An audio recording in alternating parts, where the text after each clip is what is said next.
76 kemajuan cepat ke level 10 perunggu tinggi. Apakah lo mendengar? Subai untuk Disoa. Dia hanya menginginkan 65% poin prestasi, dan kita dapat menyelesaikan misi tanpa masalah. Ini bukan sesuatu yang terjadi setiap hari, kata salah satu anggota pelatihan pemuda bersemangat. Kita tidak perlu melakukan apa-apa, dan kita bisa mendapatkan 35% dari poin prestasi. Benarkah itu? Di mana Subai? Gue ingin mempekerjakannya. Kata itu menyebar dari 1 sampai 10, lalu 10 sampai 100. Lebih dari 100 anggota pelatihan pemuda berbondong-bondong ke pintu asrama Subai dalam sekejap. Namun, hanya ada situ yang di depan pintu asrama. Semuanya, pergi dan ambil misimu dan isi detailnya.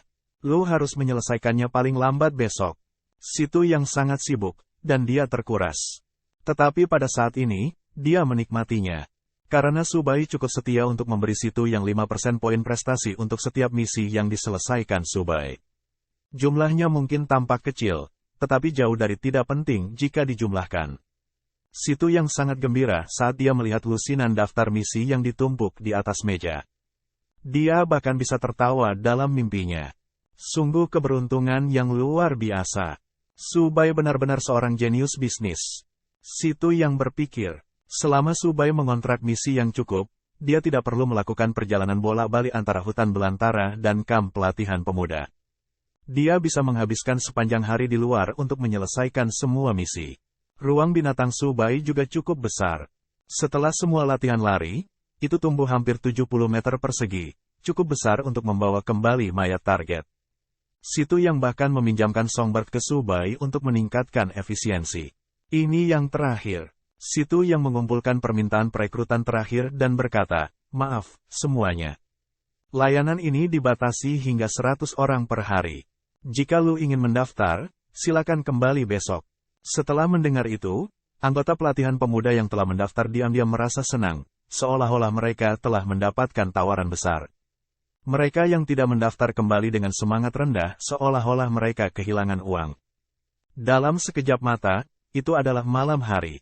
Subai kembali ke kamp pelatihan pemuda dan melemparkan semua jenis mayat bis di bis space di alun-alun kamp, dan kemudian dikumpulkan oleh klien masing-masing. Subai menerima 100% ulasan bagus pada hari itu. Waktunya tidur gelombang mata Subai berbinar saat melihat poin prestasi. Beberapa hari berlalu, dan beberapa anggota pelatihan remaja segera menyadari apa yang sedang terjadi. Segera, pesaing Subai juga muncul. Pejuang profesional untuk Disoa. Beri kami misi, dan kami jamin untuk menyelesaikannya. Kami tidak akan menolak siapapun. Pilih kami. Kami, pejuang Haotian, adalah ahli dalam sebuah tim. Kami jamin lu akan menyelesaikan misi dalam 1 hari, atau bergabung dengan kami, tim besar yang terdiri dari 30 orang, untuk mengawal lu. Kami profesional dengan bis langka untuk Disoa. Kami jelas merupakan pilihan yang tepat. Itu sudah tidak dapat dikenali di depan Dewan Misi. Teriakan itu tidak pernah berakhir, dan mengguncang seluruh militer. Namun, mereka tidak mengambil tindakan apapun untuk saat ini untuk menjaga stabilitas. Subai sama sekali tidak peduli dengan para pesaingnya. Lagi pula, tidak seorang pun kecuali dia yang bisa menyelesaikan 100 misi dalam 1 hari. Sebulan berlalu dengan cepat, dan Subai mengakhiri pengabdiannya pada hari terakhir. Setelah lusinan sesi latihan ungu, level Bearen dan Whitey telah meningkat pesat, dan keduanya mencapai level 10 perunggu tinggi. Pada saat yang sama, Whitey mempelajari skill A level, Moonstep, yang meningkatkan kelincahannya secara signifikan. Bearen, di sisi lain, telah mendapatkan skill A level, Thunder Fury, setelah mengumpulkan pengalaman tempur yang sebenarnya. Itu bisa menyuntikkan guntur ke tanah dan menyebabkan kerusakan jarak menengah. Selain itu, Subai telah melakukan perjalanan bolak-balik dari misinya bulan ini, dan bis space-nya telah berkembang menjadi 185 meter persegi. Bahkan dia tidak bisa menahan perasaan bahwa itu tidak masuk akal. Situ yang juga mengucapkan selamat tinggal kepada Subai pada hari yang sama ketika dia mengetahui bahwa Subai akan pergi. Situ yang bermaksud menukar poin prestasi yang cukup untuk memenuhi syarat sebagai prajurit resmi. Mereka mengucapkan selamat tinggal pada kamp pelatihan pemuda. Sebelum Situ yang pergi, dia banyak menangis di depan Subai. Dia hampir berlutut dan berterima kasih kepada Su Bai seolah-olah dia adalah orang tua keduanya. Berbunyi. Ponsel Su Bai berbunyi bip. Itu adalah pemberitahuan untuk seleksi militer besok. Dia kembali sadar, menatap Bearen, tidur nyenyak di sampingnya, dan tersenyum. Segera, itu akan menjadi waktu untuk menguji kekuatannya yang sebenarnya. Keesokan harinya, kamp pelatihan remaja sudah sangat meriah. Satu-satunya perbedaan adalah tidak ada kerumunan orang di pintu asrama Su Bai.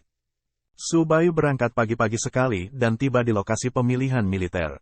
Ratusan peserta lainnya berkumpul di sini untuk mengantri dan menunggu pengumuman. Su Bai, apa yang dia lakukan di sini? Seseorang mengenalinya dan berkata dengan tidak percaya, itu tidak mungkin. Dia bisa menyelesaikan begitu banyak misi dalam sehari.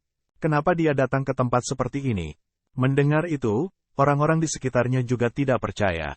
Ya, apa yang dia lakukan di sini? Mengalahkan gue. Lihat, dia akan mendaftar.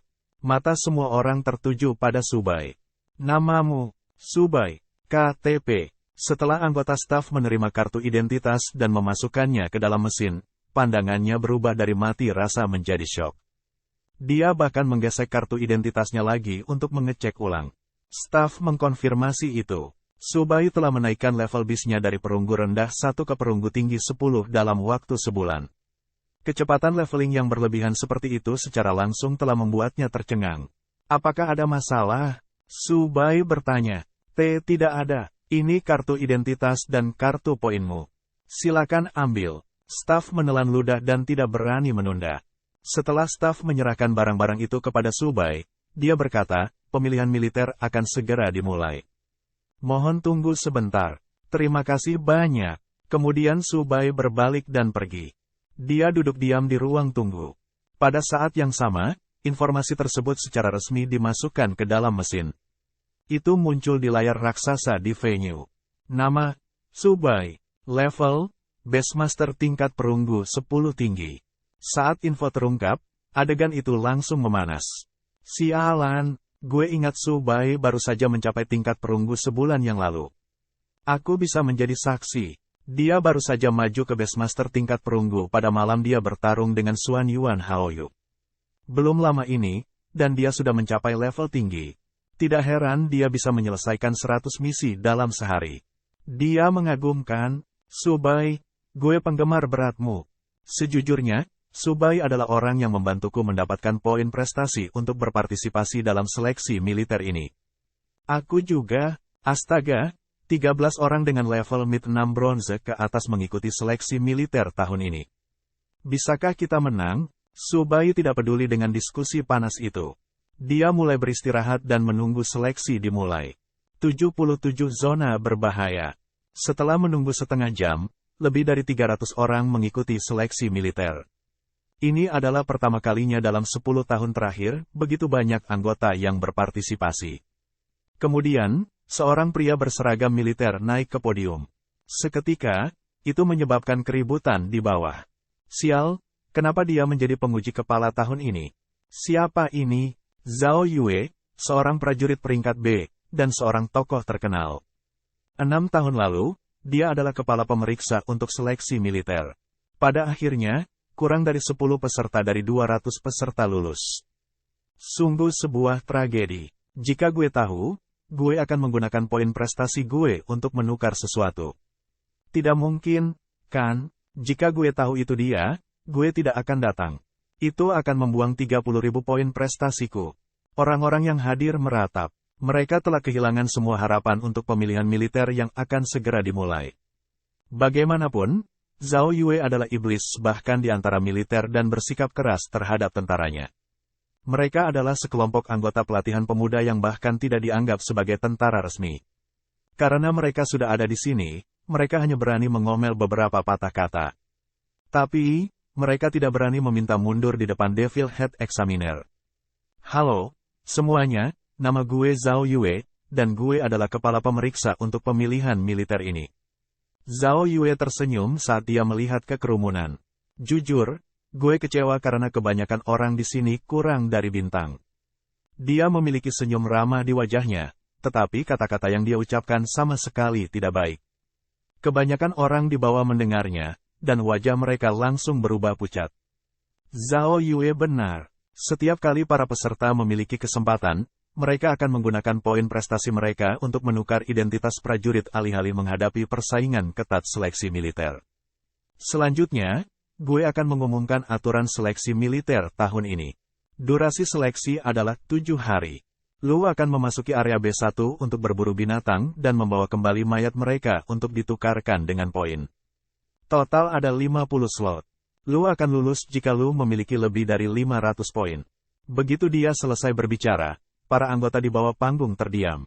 Area B1 masih merupakan area yang belum dibuka seluruhnya. Binatang buas berlarian liar, dan medannya rumit. Bahkan para prajurit resmi pun tidak berani gegabah. Hampir semua orang yang hadir telah berada di kamp pelatihan pemuda selama setengah tahun. Meskipun tidak semua orang memiliki pengetahuan langsung, mereka telah mendengar bahwa hidup sebagai prajurit resmi di medan perang tidak selalu mudah dan orang sering terluka.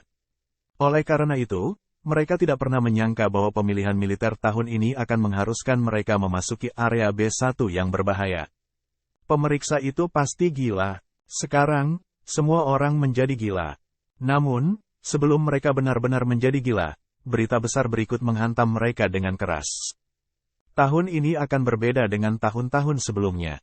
Orang yang memenuhi syarat dengan skor tertinggi akan dapat masuk ke militer secara langsung dan memilih legiun sesuka hati. Mendengar itu, semua anggota yang hadir bernafas dengan cepat, dan jantung mereka berdetak lebih cepat. Mereka benar-benar membuang ketidaksenangan mereka sebelumnya ke belakang pikiran mereka.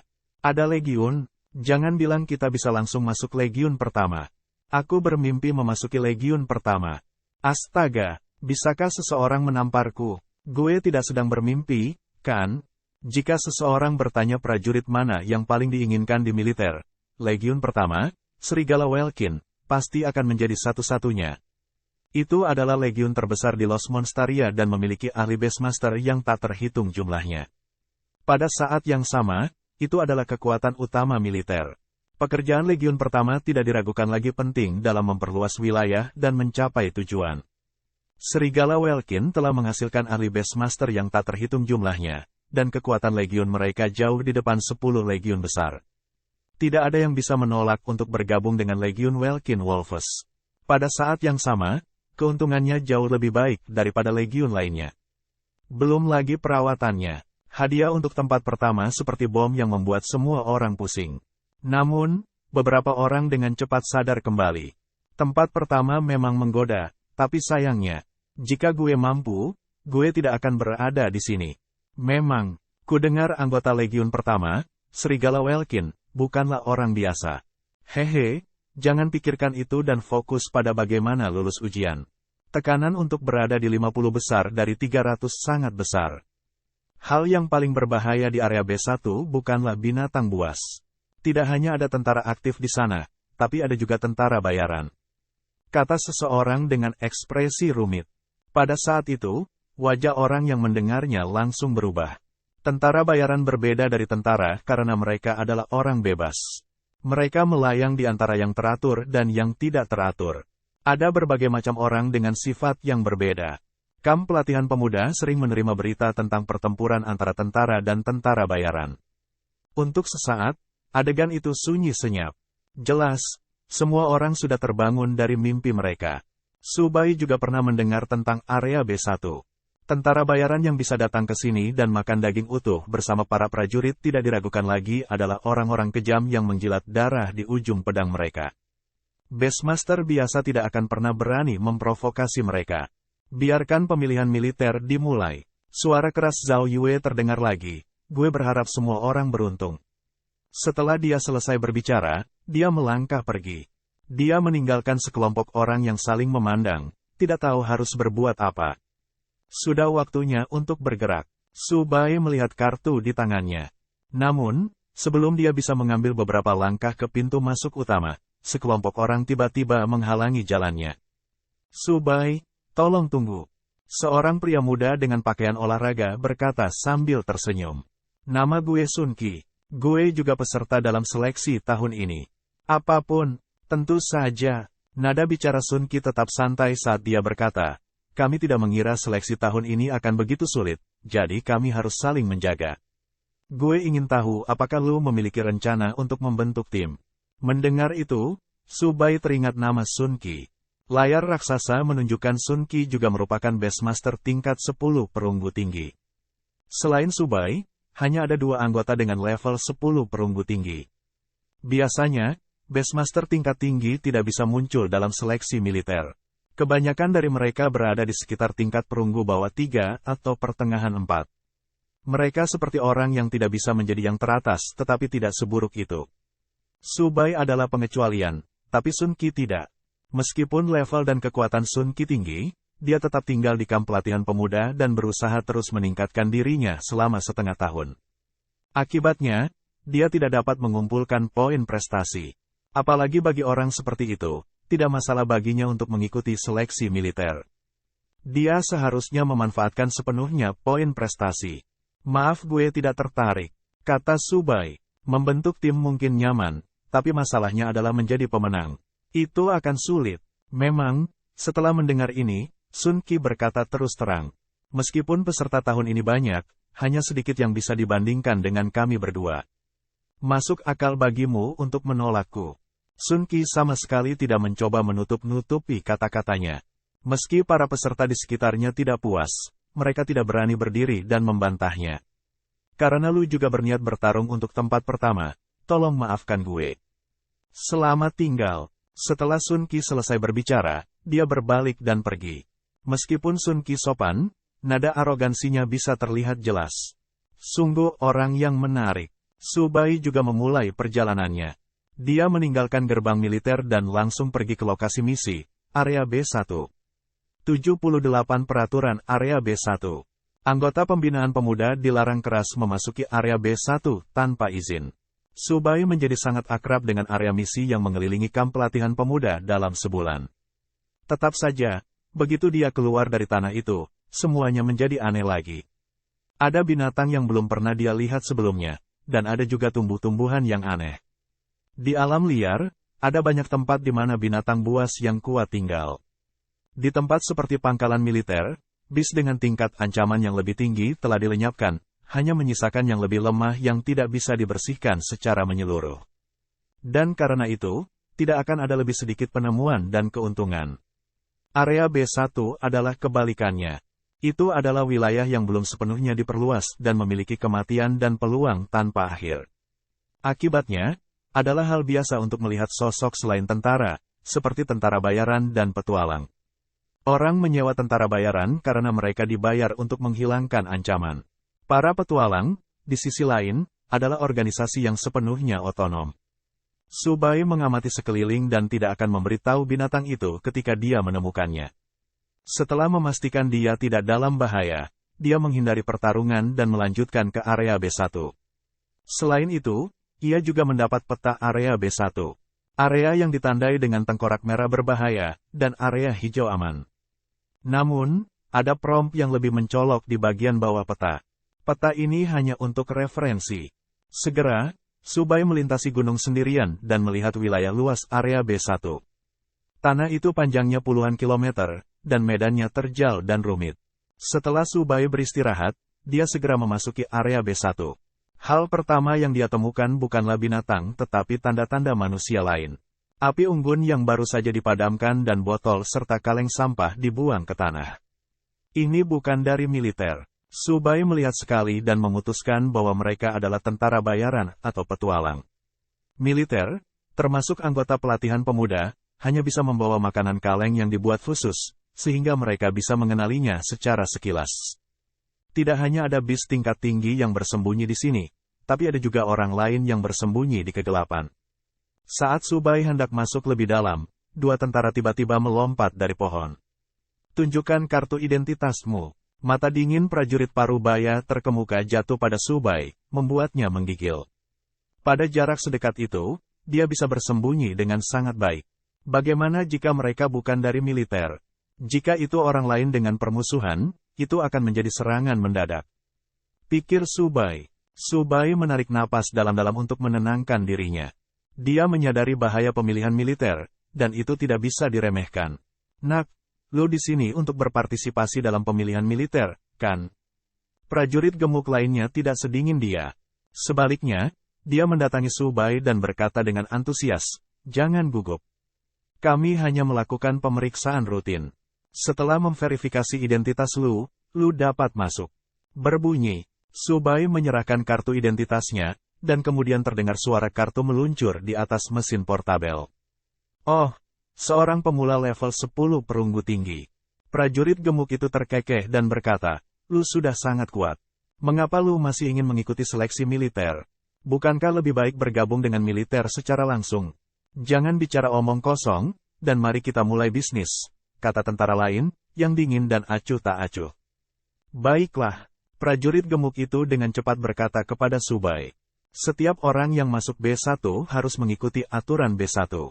Nak, dengarkan, ini adalah masalah hidup dan mati." "Baiklah, gue mengerti. Jangan percaya siapapun, bahkan tentara, setelah lu masuk." "Mengapa? Aku khawatir seseorang akan menyamar sebagai tentara dan menggunakannya untuk mendekati lu dan menikam lu saat lu tidak berjaga-jaga. Ada beberapa kasus seperti itu setiap tahun. Lu harus berhati-hati," kata prajurit gemuk itu dengan serius. "Juga, jika ada bahaya yang tidak bisa lu tangani, segera kabur. Jangan berlama-lama dalam pertempuran. Dipahami, di alam liar, kita harus selalu waspada terhadap bahaya. Cobalah untuk tidak mengirim semua binatangmu untuk bertarung." Lebih dari 10 peringatan diberikan kepada Subai. Pada dasarnya, dia harus waspada terhadap bahaya yang tidak diketahui. Medan area B1 sebagian besar adalah hutan pegunungan, dan meski medannya rumit, ada juga banyak binatang buas. The Best akan melancarkan serangan kejutan dari sudut yang sulit. Itu sebabnya kacang yang sulit dipecahkan dan mudah kehilangan nyawa. "Baiklah, itu saja." Setelah dia selesai, prajurit gemuk itu menghela nafas. "Tidak bisakah kita menuliskannya di selembar kertas saja?" Mulutku kering karena semua pembicaraan. Mungkin masih banyak orang di belakang. "Jangan khawatir, tidak banyak yang akan datang." Prajurit lain berkata dengan tenang. "Setiap tahun, setengah dari orang akan secara sukarela mundur. Hanya akan ada lebih banyak untuk tahun ini. Terima kasih banyak untuk kalian berdua." Subai memberi hormat dan berterima kasih kepada mereka, lalu dia segera memanggil Bearen. Ini adalah salah satu aturannya. Meskipun Subai dapat segera memanggil bisnya melalui sigilnya, efeknya pasti tidak langsung berada di sisinya setiap saat. Meskipun Whitey tidak pernah memasuki sigil atau bis space Subai, itu selalu ada di sisinya. Namun, tujuan utama Whitey berbeda. Serangannya ekstrim dan tidak konvensional. Jika Subai dalam bahaya, Whitey hanya bisa menyerang dan tidak melindunginya. Di sisi lain, Bearen bisa menyerang dan bertahan di saat yang bersamaan. Satu-satunya kelemahan adalah terlalu menonjol dan mencolok di hutan. Karena Subai ada di sini untuk bergabung dengan militer, dia tidak perlu bersembunyi. Saat Bearen muncul, kedua tentara itu langsung menoleh. "Kamu benar-benar membesarkan beruang ini dengan baik.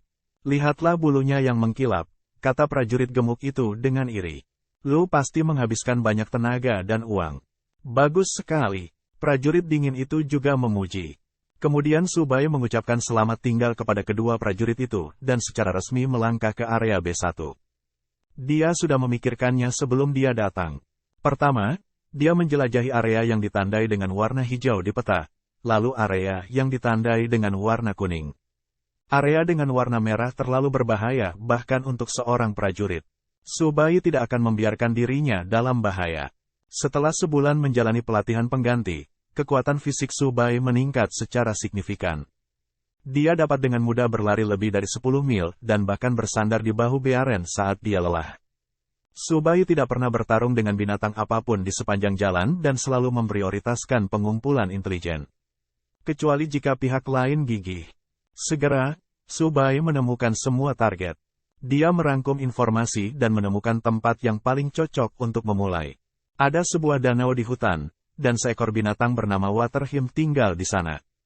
Mereka adalah binatang yang hidup di danau, dan jumlahnya lebih dari 10.000.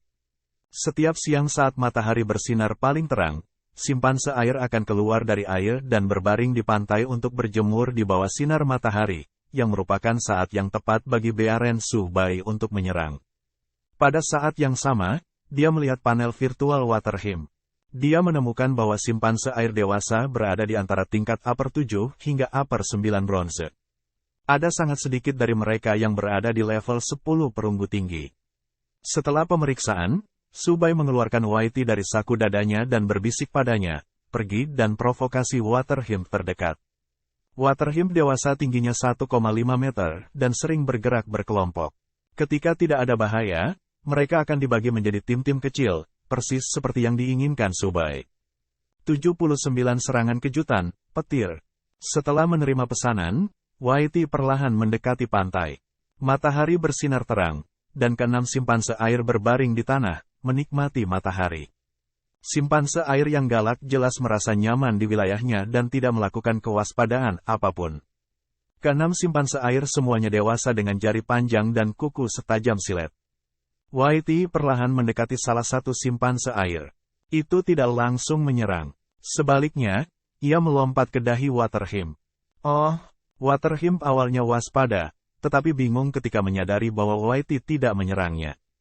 Sebelum dia bisa melakukan apapun, Whitey menggoyangkan tubuh putihnya, mengarahkan pantatnya ke arahnya, dan mengguncangnya. Provokasi itu langsung terlihat. Waterhymn, kesal, melambaikan tangannya dan menamparnya.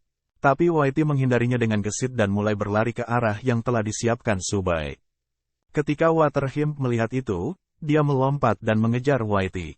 Adapun simpanse air lainnya, mereka tidak tertarik mengikuti rekan mereka dan terus menikmati matahari.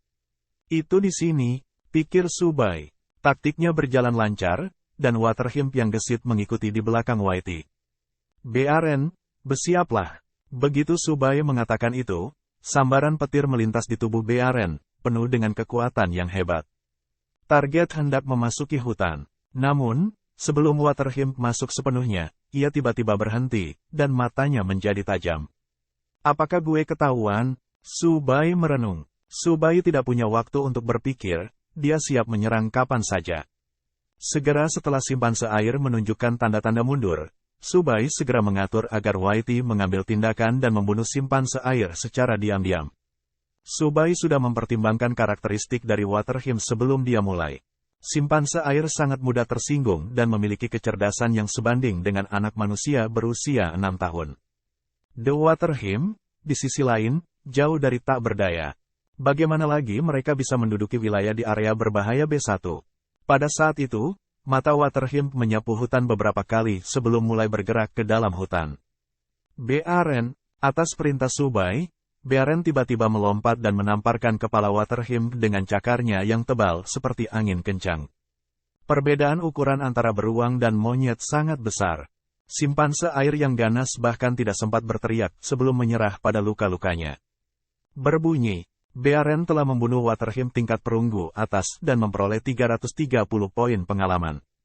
Penghancuran kekuasaan mengakhiri tes sederhana ini.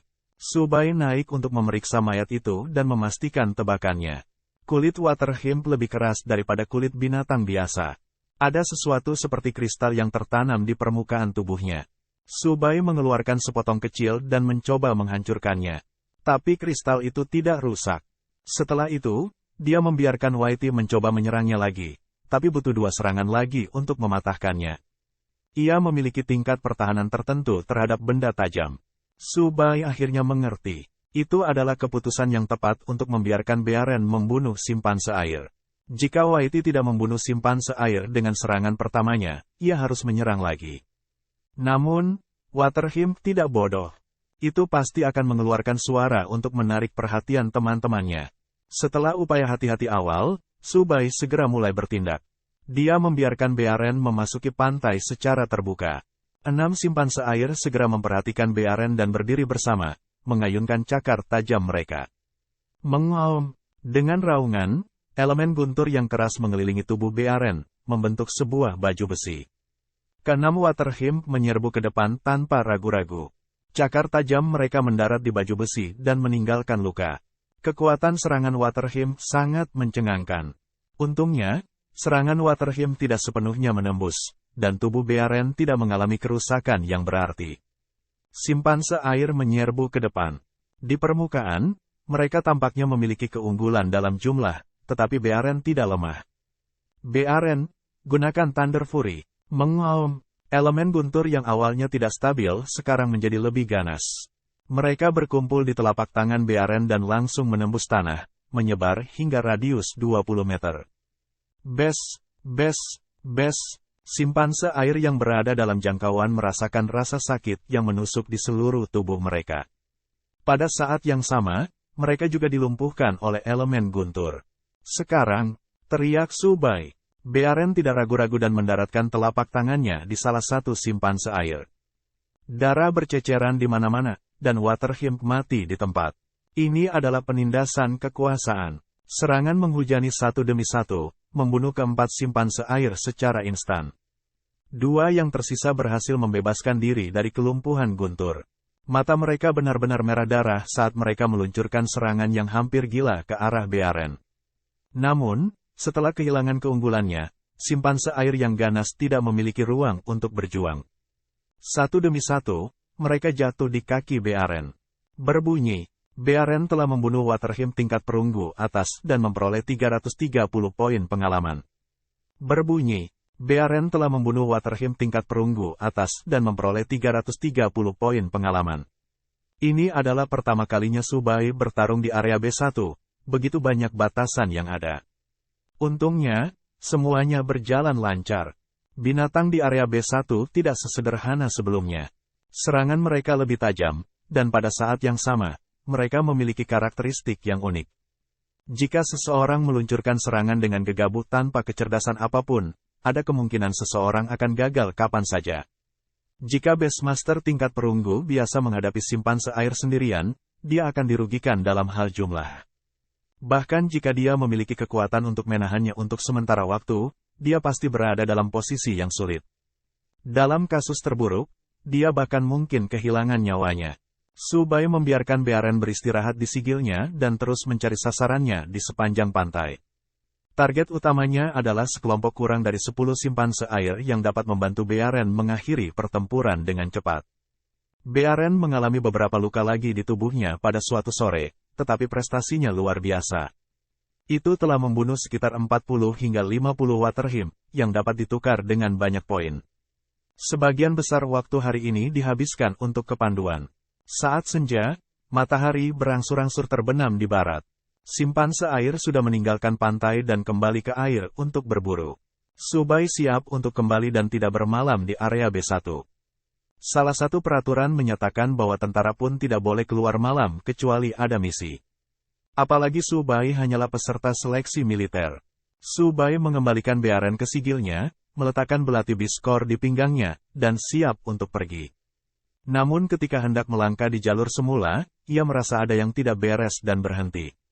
Ini adalah intuisinya. Serangan kejutan biasa terjadi selama 1 bulan tugas Su Bai sebagai penyedia layanan tempur. Su Bai hanya bisa merespon dengan cepat pada awalnya. Namun, keterampilan pengamatannya meningkat saat ia menjadi lebih terbiasa dengannya. Suara mendesing. Tiba-tiba, panah hitam murni melesat melewatinya. Su Bai tidak punya waktu untuk bereaksi, tetapi Waiti di pundaknya memblokir panah seperti peluru dan memotongnya. Itu bukan dari binatang. Itu dari manusia. Su Bai segera melepaskan Bearen, dan itu mengaktifkan armor petirnya. Itu waspada terhadap arah panah. Sosok beberapa orang melintas di semak-semak hutan. Sebelum mereka bisa melakukan apapun, Su Bai berteriak dengan marah, "Bearen, gunakan Thunder Fury dan bunuh mereka." 80 trik kecil yang menyedihkan. Panah itu pasti ditujukan ke kepala Su Bai dan mencoba membunuhnya dalam satu tembakan. Mata panah terbuat dari biskor, dan kemurniannya tidak tinggi. Mereka hanya dari tingkat besi. Namun, begitu panah menembus kepala, itu juga akan menjadi kematian. Memikirkannya saja sudah membuat Su Bai cemas, dan amarah muncul di hatinya. Itu sebabnya dia terus-menerus diperingatkan bahwa jenisnya sendiri terkadang lebih kejam daripada binatang. Orang yang baru saja menembakkan panah biskor di hutan terkejut. Dia menghela nafas. Peserta seleksi militer tahun ini lumayan. Dia memiliki bis yang gesit untuk melindungi mereka. Panah yang dia tembak jauh lebih kuat daripada serangan para binatang. Namun, itu lebih dari cukup untuk berurusan dengan manusia. Gulin adalah seorang tentara bayaran profesional yang menghabiskan sebagian besar waktunya di area berbahaya seperti area B1. Tak terhitung nyawa hilang di tangannya, beberapa adalah tentara. Gulin, lu ketinggalan. Tentara bayaran lainnya kagum. Bukankah kita sudah mengetahui identitas anak itu? Dia hanya peserta seleksi militer. Anak itu mengesankan. Gue pikir dia hanya punya beruang, kata Gulin sambil tersenyum.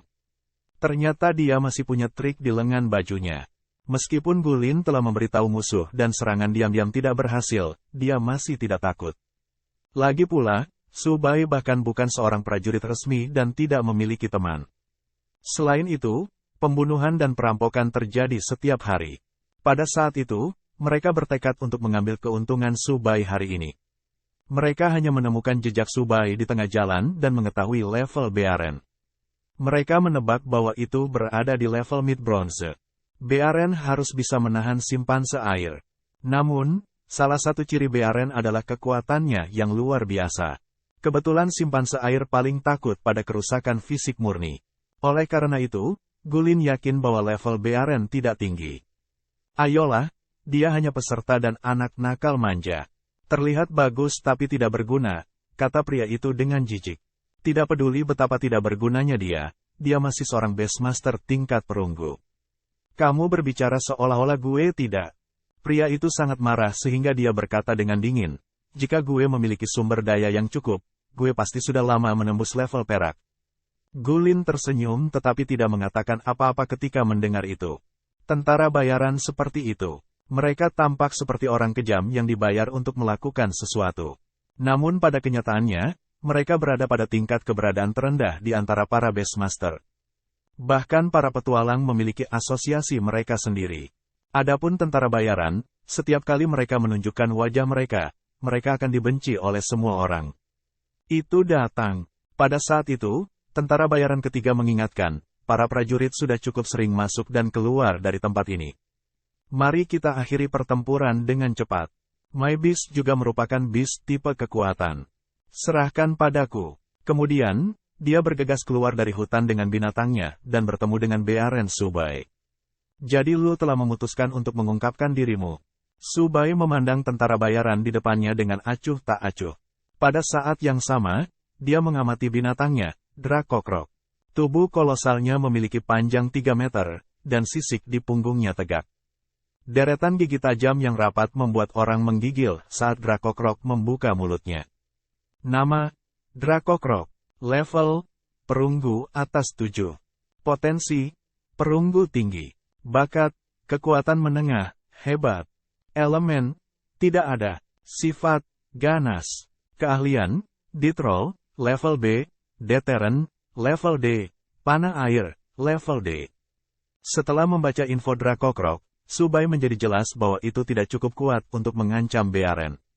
Su Bai hanya harus mewaspadai skill B levelnya, Detroll, dan tidak boleh terkena olehnya. Itu adalah buaya dalam keadaan normal, dan kekuatan gigitannya sangat menakutkan. Ditambah dengan Detroll, itu bisa mengobrak-abrik tubuh makhluk hidup manapun. Meskipun Bearen dilindungi oleh armor petirnya, dia tidak boleh ceroboh. Nak, lu cukup kuat, tapi sayangnya, tentara bayaran itu mengungkapkan cibiran yang menyeramkan. Dia berkata, jika lu mati dengan jujur, lu tidak akan merasakan sakit apapun. Sayang sekali lu tidak mengetahui batasan lu sendiri. Su Bai menyipitkan matanya dan berkata, lu terlalu banyak bicara. Bearen, serang, mengaum. Dalam sekejap, Bearen menyerbu ke arah Drakokok. Keduanya memiliki ukuran yang sama. Namun, jelas bahwa Drakokok tidak selincah Bearen. Saat Drakokok mencoba menghindar, pihak lain menekan mulutnya yang panjang dan tajam dengan telapak tangan. Buaya memiliki gigitan yang kuat, tetapi kekuatan mereka sangat lemah. Itu di luar dugaan Su Bai untuk mendapatkan keuntungan sejak awal. Tapi tentara bayaran itu tidak panik sama sekali. Dia tertawa dan berkata, menarik. Lu tidak benar-benar berpikir bahwa Drakokok tidak berguna selain gigitannya yang kuat, bukan?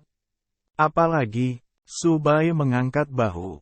Kalau begitu gue akan membiarkanmu mengalaminya. Drakokok, gunakan panah air. Tentara bayaran segera memerintahkan. Kekuatan Drakokok ada di skill B levelnya, Detroll. Namun, kelemahannya juga sangat jelas. Dengan demikian, tentara bayaran menghabiskan banyak usaha untuk mendapatkan skill D level, panah air, untuk Drakokraq. Meskipun levelnya rendah, tujuannya bukan untuk menyerang tetapi untuk memaksa lawan mundur.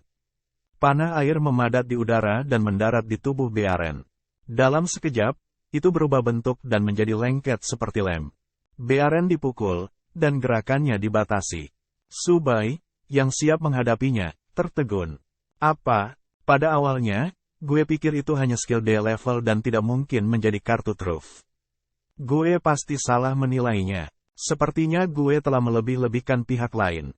Pikir Subai. Hehe, apakah lu merasa takut sekarang? Tentara bayaran menatap Bearen, menggertakkan giginya, dan berkata dengan suara rendah, selama lu mundur selangkah dalam ketakutan, Drakokraq dapat mengambil kesempatan untuk menggigitmu, dan menggunakan Death Roll. Meskipun bulu Bearen sedikit tidak nyaman karena air yang lengket, ia tidak mundur selangkah pun. Membosankan. Subai mencibir dan menggelengkan kepalanya. Bearen adalah binatang tempur. Bahkan jika seekor binatang lebih kuat dari dirinya sendiri, ia masih memiliki keinginan untuk bertarung. Itu tidak mungkin ditakuti oleh trik rendah seperti itu. Bunuh itu. Setelah menerima perintah, telapak tangan Bearen yang lain memukul kepala Drakokraq, dan itu hanya mengeluarkan pekikan keras sebelum mati. Melihat binatangnya telah mati, tentara bayaran itu berbalik dan melarikan diri tanpa ragu-ragu. Ini adalah tentara bayaran yang selalu bekerja berbahaya sepanjang tahun. Jika itu adalah Beastmaster biasa lainnya, mereka tidak akan bisa menerima kematian Beast yang telah mereka pelihara dengan hati-hati. Namun, tentara bayaran tidak begitu bimbang. Tidak ada jalan keluar. Subai menyipitkan matanya. Dia memerintahkan, Bearen, kejar dia dan bunuh dia. Bearen melempar mayat Drakokraq ke samping dan segera mengejar tentara bayaran itu. Kecepatan manusia saja tidak bisa dibandingkan dengan Bearen, dan itu langsung menyusul. Berhenti. Tiba-tiba, teriakan keras terdengar. Gulin memimpin anak buahnya dan bergegas keluar dari hutan. Tapi sudah terlambat. Mereka menyaksikan tanpa daya saat rekan mereka dihancurkan oleh cakar beruang raksasa, meninggalkan kabut berdarah. Wajah Gulin sangat marah. Dia melihat melewati Bearen dan menatap Subai. Apakah lu tidak mengerti bahwa meninggalkan jalan keluar di masa depan lebih baik? Aku tidak perlu memahaminya sekarang. Subai memperhatikan busur besar di punggung Gulin dan tahu siapa yang telah menembakkan panah Beastkor ke arahnya. Dia menyatakan dengan dingin, jika satu mati, itu hanya satu. Tidak masalah jika 3 orang mati. Kalian semua bisa mati bersama mereka.